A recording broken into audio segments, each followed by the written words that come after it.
산만하게 경사진 언덕과 넓게 트인 공간, 파란 하늘과 멀리 떨어진 사막을 말로 재거나 측정하는 일은 불가능하다. 지구 그 자체였다. 아무도 감히 입을 떼서 그 강렬한 고요함을 방해할 엄두를 내지 못하고 있었다. 그 고요함은 말로 측정할 수 없다. 시인이라면 아마도 시를 통해 가늠해보려 했겠지만 시인이 쓴 글은 실제의 것이 아니다. 말은 사물이 될 수 없다.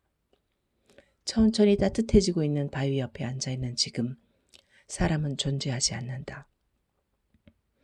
구부러진 언덕과 높은 산, 파랗게 물든 광활한 골짜기 말고는 아무것도 없다. 이곳에 당신은 없다. 고대부터 모든 문명은 무엇을 측정하려는 생각을 가지고 있었다. 경이로운 건물들은 수학적 측정에 근거하여 지어졌다. 아크로폴리스와 파르테논의 영광에서부터 110층이 넘는 뉴욕의 빌딩까지 모두 이 측정이라는 개념을 바탕으로 깔고 있다. 무언가를 측정하는 행위는 지켜야 하는 규칙 그 이상의 문제다. 크거나 작다, 더 좋다, 더 많다는 측정은 바로 우리 뇌 속에 자리 잡고 있다.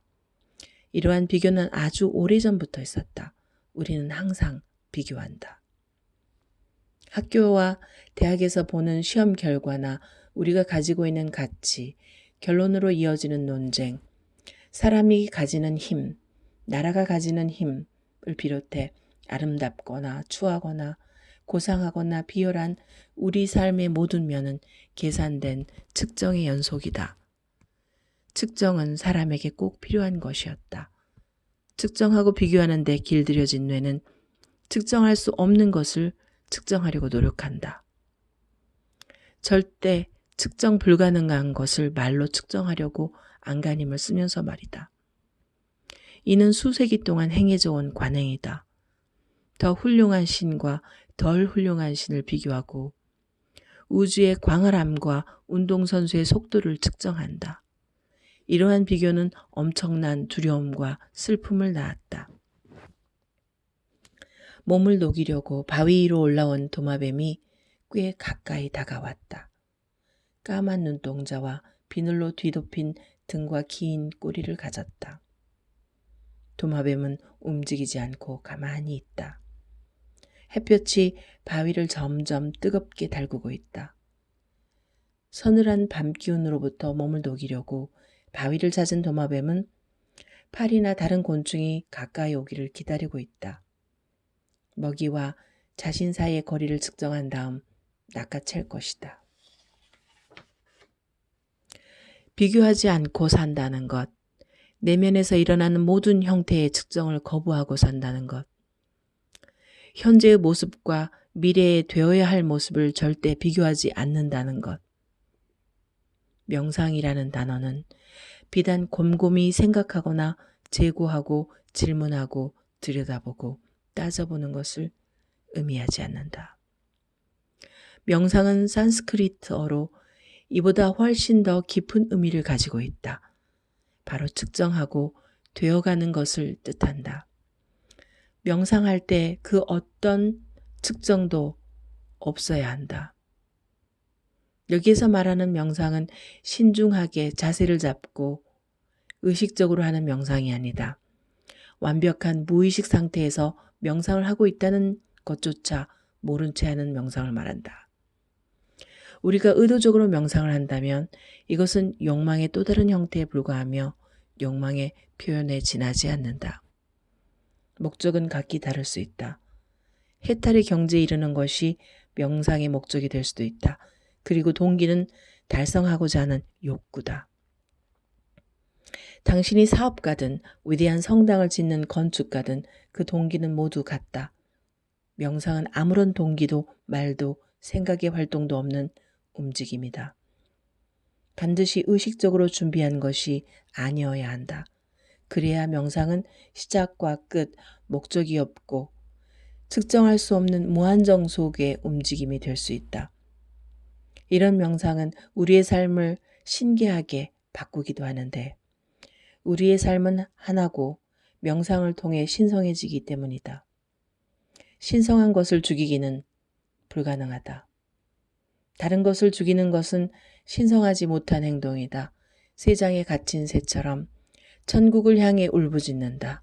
우리는 자신의 작은 삶을 비롯해 수만 명의 삶, 자연 속 생명체의 삶과 인류 전체의 삶이 얼마나 신성한 것인지 깨닫지 못한다. 측정 없는 명상 속에 가장 고결하고 신성하며 경건한 행동이 있다. 일전에 어떤 사람이 강둑에서 강이란 얼마나 아름다운 것인가, 단 하나의 신성한 강이 있는 것이 아니라 모든 강이 그것만의 신성함을 가지고 있다. 강 쪽에서 얇은 황갈색 천을 걸치고 앉아 있었다.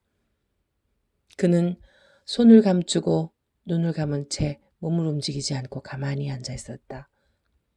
그의 손에는 염주가 들려 있었다. 그는 어떤 단어를 계속 반복하며 염주알을 돌리고 있었다. 그는 이미 몇 년 동안 똑같은 일을 반복해왔다.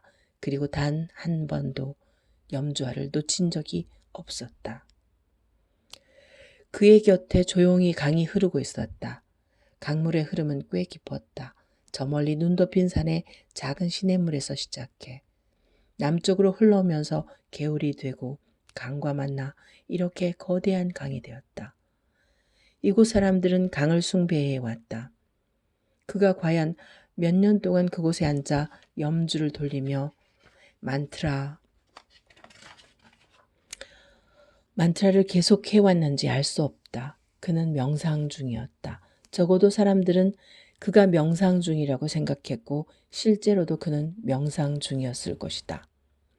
지나가는 사람들은 그를 쳐다보고는 잠시 조용해졌다가 이내 웃고 떠들며 자리를 떠났다. 그는 아주 오랫동안 움직이지 않고 그곳에 앉아 있었다. 천 사이로 아주 살짝 손가락만 움직이면서 말이다. 그는 그의 말이 만들어내는 소리와 리듬, 음악에만 귀 기울인 채 온전히 몰두하고 있었다. 그는 아마 명상 중이라고 말할 것이다. 전 세계에 그와 비슷한 사람이 몇천 명이나 있다. 언덕 위에 조용하고 깊은 수도원에도 있고 마을에도 있으며 강변에도 있다. 명상은 말도 만트라도 자기 최면도 환각제도 아니다. 아무런 방해도 받지 않고 행해져야만 한다. 한밤의 고요한 정막 속에서 명상해야 한다. 잠에서 갑자기 깨어났을 때 머리는 조용하고 명상만의 독특한 기운이 느껴질 때처럼 말이다. 상쾌한 아침 햇살 속으로 키가 큰 초록색 풀 사이를 지나가는 뱀만큼이나 조용한 상태에서 명상해야 한다. 뇌가 깊은 휴식을 취하고 있을 때 명상해야 한다. 명상은 성과가 아니다. 방법도 시스템도 관행도 없다. 명상은 비교를 멈추는 데에서 시작되며 무엇이 되는 것과 되지 않은 것을 멈출 때 시작된다. 벌들이 잎사귀 사이로 속삭이는 것처럼 명상의 움직임도 그러해야 한다.